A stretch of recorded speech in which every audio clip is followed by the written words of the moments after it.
Yes. We mentioned the Vikings beating the Falcons. Josh Dobbs will start again Week 10 against the Saints. I mean, it wasn't 100% clear because we saw Brock Purdy come back from a concussion in 6 days a couple of weeks ago.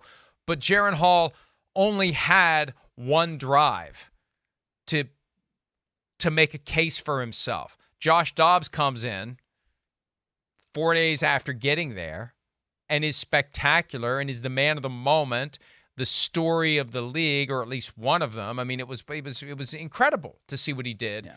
Why would you not give him another game? If he can play like that when he doesn't know what the hell is going on, and he knew enough, like he told me after the game, I knew the plays that were in the game plan, and he made it happen. And yeah, let's see what he can do with a full week, and let's see what the Vikings can do in the second act of this vibe that Kevin O'Connell tried to create last Monday, the day after Kirk Cousins was lost for the season. He made it clear he views this as an opportunity. Not a test, not a challenge, not adversity. This is an opportunity. And I think that's why when they won that game, he slams off his headset in jubilation. You don't see that kind of emotion from Kevin O'Connell. It validated what he said last Monday, and anyone in that organization that was skeptical is now fully bought in.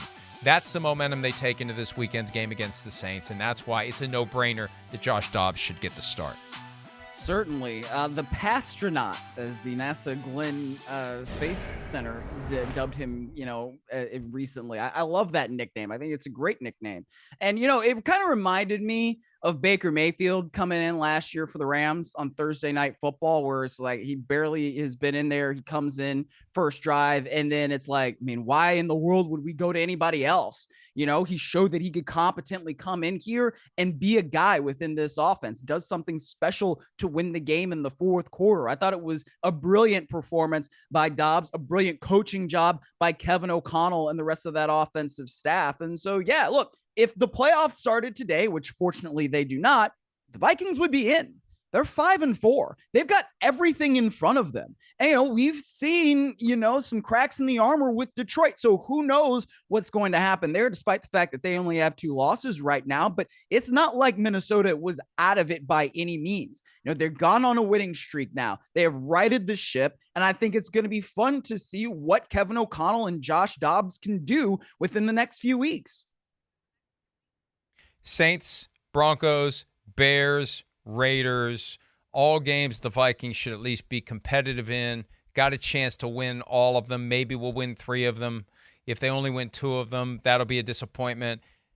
And then they go to Cincinnati. So they've got 4 games that are winnable before they have a return engagement with Joe Burrow. That was actually the first game of the 2021 season. Vikings went to Cincinnati and lost, and we eventually realized that the Bengals were pretty damn good. Hi, it's Mike Florio. Thanks for watching PFT on YouTube. Hit subscribe for the latest news and analysis from Pro Football Talk.